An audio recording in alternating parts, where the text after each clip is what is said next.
Picture this: a group of actors meets for the very first time on the set of a cramped airplane cabin, shaking hands and making small talk, when suddenly the silence is broken by the unmistakable sound of a whoopee cushion going off. That was day one of shooting Airplane. And honestly, it tells you everything you need to know about how this movie came together. Released in the summer of 1980, Airplane didn't just become a hit comedy. It rewired what movie comedy could even look like, stuffing jokes into every corner of the frame until you could watch it 50 times and still catch something new. But behind that chaos on screen was an even stranger story off screen, full of accidental discoveries, bizarre casting decisions, and a copyright scare that almost never got resolved. So buckle up, because here are the facts about Airplane that most fans never knew. Let's start with the biggest secret of all. Airplane isn't really an original story. It's technically a remake. Before it was a spoof, it was a serious black and white drama from 1957 called 0 Hour. A tense film about a traumatized former fighter pilot forced to land a passenger plane after the crew is knocked out by food poisoning. That's not a coincidence or a loose inspiration. That is, almost beat for beat, the plot of Airplane.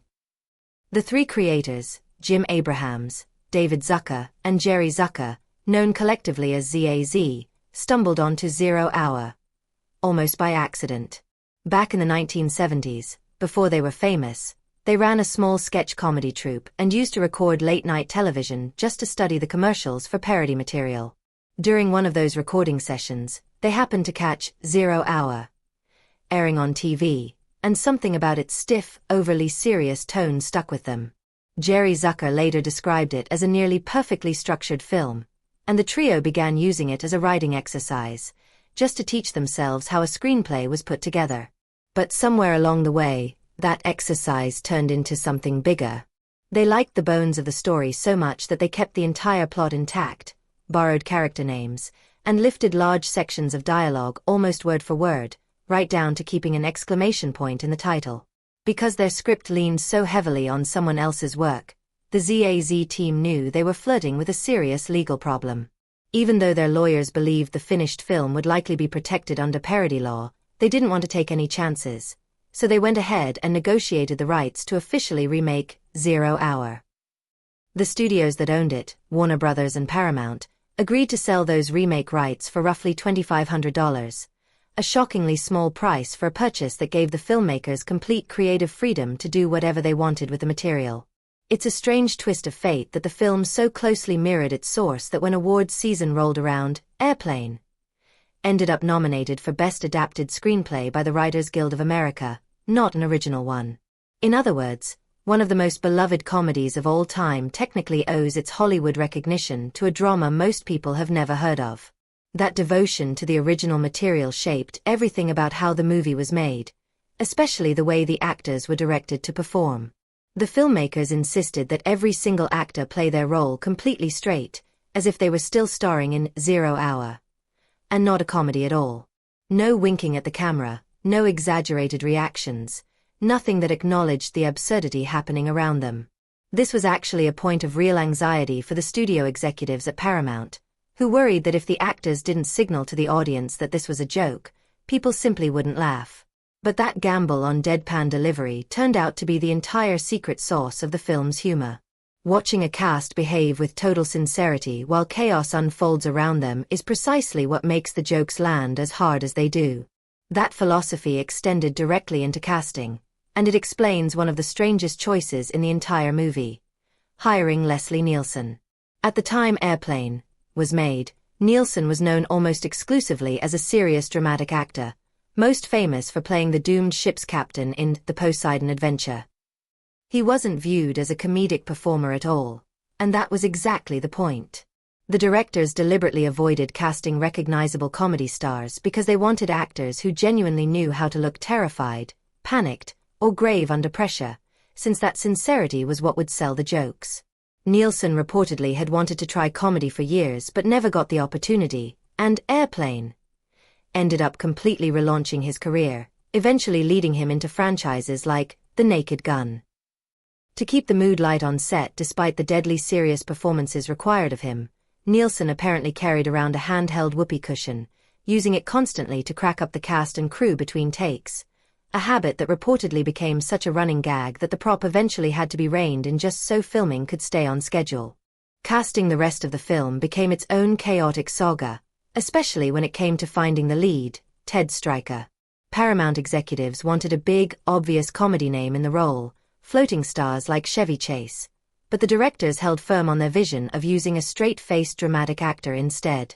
The audition process reportedly brought in some genuinely unexpected names, including a then-unknown stand-up comedian named David Letterman and Olympic decathlon champion Bruce Jenner, both of whom read for the part before it eventually went to Robert Hayes. Hayes had a demanding shoot, since he was simultaneously appearing in a sitcom at the time and had to bounce between productions on the same studio lot. He also happened to be a real licensed pilot, which gave him an easy authenticity in the cockpit scenes that no amount of acting could fake. Finding his co-star Elaine came with its own twist. A then relatively unknown Sigourney Weaver reportedly auditioned for the role early on, but according to accounts from people involved with the production, she was uncomfortable with some of the raunchier dialogue written for the character and stepped away from the project. The role ultimately went to Julie Haggerty, making her big screen debut, and she ended up delivering those same risque lines with such an innocent, sincere tone that it became one of the film's most talked about running jokes. The supporting cast is where things get genuinely wild, because the filmmakers built an entire hidden joke into who they hired. Nearly every serious role in the film was filled with an actor known specifically for playing intense, dramatic characters in real disaster movies, which was itself a form of parody. Robert Stack, who played the fierce Captain Rex Kramer, had already built a reputation in earlier disaster films. Lloyd Bridges, cast as the increasingly unraveling air traffic controller, had recently wrapped a straightforward television drama about airport operations. Peter Graves, cast as the plane's captain, brought a similar gravitas from his own background in earnest, dramatic roles. Every one of these choices reinforced the film's central joke. Cast people the audience already associates with serious drama, then put them in the most ridiculous situations imaginable and let them play it completely straight. Then there's the case of Kareem Abdul-Jabbar, whose casting as co-pilot Roger Murdoch has become one of the most famous athlete cameos in movie history, even though he wasn't the filmmaker's original choice. The role was reportedly written with baseball legend Pete Rose in mind, but scheduling made that impossible since production landed right in the middle of baseball season. The filmmakers pivoted to Abdul-Jabbar instead, and the negotiation that followed became a small piece of Hollywood legend on its own. According to Jerry Zucker, the production initially offered Abdul-Jabbar $30,000 for the role, and his agent came back asking for an extra $5,000, explaining that the additional money was needed to buy a specific ornamental rug Abdul-Jabbar had his eye on. The filmmakers assumed it was just a clever negotiating tactic, until weeks later they reportedly saw a magazine photo of Abdul-Jabbar standing proudly in front of that exact rug. It became one of those only in Hollywood stories the directors have retold in interviews for decades since. Not every casting idea worked out though, and some attempts ran straight into corporate roadblocks. The filmmakers reportedly wanted George Kennedy, a familiar face from the airport disaster film franchise, to appear in the movie, but Universal Pictures allegedly blocked the idea, worried that letting one of their stars appear in a parody would undercut their own serious franchise. Similarly, pop singer Helen Reddy was reportedly considered for a cameo referencing her role in an earlier disaster film, but that plan was also blocked for the same reason.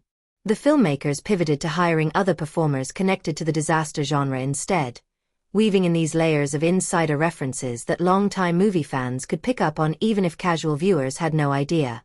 One of the more memorable and more complicated sequences in the film involves a flight attendant struggling to communicate with two passengers speaking in exaggerated slang, a scene meant to poke fun at the overly serious tone of earlier disaster films from the decade.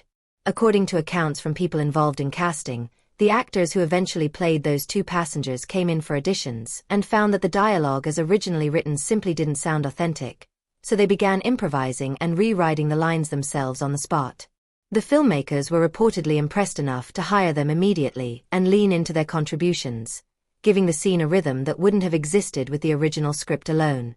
The sequence needed one final piece to really land, a soft-spoken grandmotherly type stepping in to casually translate. That part ultimately went to Barbara Billingsley, best known for her role as the wholesome mother on Leave It to Beaver, and the sheer contrast between her clean-cut TV image and the material she was delivering became one of the biggest laughs in the film. Some of the smaller performances in the movie came from people who weren't professional actors at all.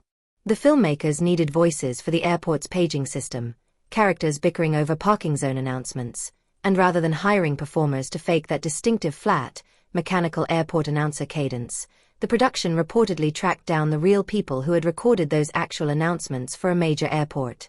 As it turned out, the two of them were a married couple in real life, and their natural chemistry and genuine bickering gave the scene an authenticity that professional actors might not have replicated as easily. Bringing in real airport voice talent to argue absurd lines was exactly the kind of committed, straight-faced joke that defines the entire film. Filming took place on a studio lot in Culver City, and it happened to overlap with the production of a very different kind of movie shooting on the same property. While the airplane crew was busy staging slapstick gags, another crew nearby was filming a brutally intense, dramatic boxing film. The sheer contrast between the two productions sharing the same physical space says a lot about how varied studio filmmaking can be, even when the sets sit just a short walk apart. The film wasn't entirely free from outside pushback either. According to reports connected to the film's history, one planned bit involving a fictional airline was cut from the final version after an advocacy organization raised concerns that the joke leaned on an unflattering ethnic stereotype. The filmmakers agreed to remove it, and the sequence never made it into the finished cut. It's a small reminder that even a movie built almost entirely on outrageous gags still had lines the filmmakers were willing to walk back when concerns were raised. Test screenings brought their own drama. During one of the earliest preview showings, a mix-up in the projection booth reportedly caused the film reels to be shown out of order, throwing off the pacing of a major running joke and forcing one of the directors to rush up and get things corrected mid-screening. Despite the mishap, audiences apparently still responded well, and the film went on to test successfully enough that the studio kept its confidence in the project. The movie is also famous for stuffing background cameos into nearly every scene, and much of that came from the filmmakers casting themselves and their own family members in small roles throughout the production. It became something of a running joke on set, with the directors and even their relatives popping up in blink-and-you-miss-it appearances scattered across the film. That same playful do-it-yourself spirit carried all the way through to the closing credits, where the filmmakers reportedly slipped in completely irrelevant, deadpan trivia facts among the technical crew listings, a joke that became something of a signature move associated with their later films as well. Given how tiny the film's budget was, its eventual success caught much of the industry off guard. Made for only a few $1 million, Airplane went on to become one of the biggest box office surprises of its year, turning it into a defining moment for parody filmmaking going forward. That success predictably led the studio to push for a sequel, and while much of the original cast came back for it, the three original creators reportedly chose not to be involved in writing or directing the follow-up, wanting to move on to other projects instead. Even decades later, the cultural footprint of Airplane has stuck around in surprising ways. More than 3 decades after its release, a major airline reportedly leaned into the film's nostalgia by producing an in-flight safety video with an obvious homage to its style, even bringing back Kareem Abdul-Jabbar for a cameo appearance back in a cockpit setting. Around the same time, Abdul-Jabbar and Robert Hayes reportedly reunited for a tourism commercial referencing their original roles, complete with a nod to Abdul-Jabbar's basketball career. It's a rare thing for a comedy this old to still have that kind of pull on pop culture, but Airplane clearly earned it. One of the film's most talked about physical gags also has a surprisingly true story behind it. There's a moment involving a hysterical passenger who gets progressively, and increasingly absurdly, slapped and shaken by a growing line of people trying to calm her down. According to the actress who played that role, the scene as originally written was much smaller and far less chaotic, and it was her own idea to escalate it into the wildly exaggerated sequence audiences remember today, with an ever-growing line of passengers waiting their turn using increasingly ridiculous methods. Even though most of the physical contact in the scene was carefully faked for safety, she has said that one castmate broke that rule entirely and actually made real contact during filming, adding an unscripted extra hit that wasn't part of the plan. Physical improvisation like that showed up elsewhere on set too. During an elaborate dance sequence spoofing the disco era, The film's leading man reportedly came up with his own small sight gag on the spot, and it made it into the final cut. But the sequence's most memorable image comes from his co-star, who committed fully to a bizarre stunt involving swinging her dance partner around by his shoes with an entirely straight face, turning a throwaway dance number into one of the film's most visually chaotic and quietly hilarious moments. The film's climactic crash sequence, in which a full-size passenger jet plows through an airport terminal, required a surprising amount of practical engineering for such a low-budget production. Crews reportedly built a fake plane nose mounted onto a heavy flatbed truck, lined the set with specially reinforced glass, and packed the space with dozens of background performers and stunt professionals to sell the scale of the disaster. The size and cost of that single sequence reportedly made studio executives nervous given how tight the overall budget was, but the payoff justified the risk, becoming one of the biggest laughs in the film and a key image used to promote it. Looking back, it's remarkable how much of Airplane's legendary status came from decisions that could have easily gone wrong.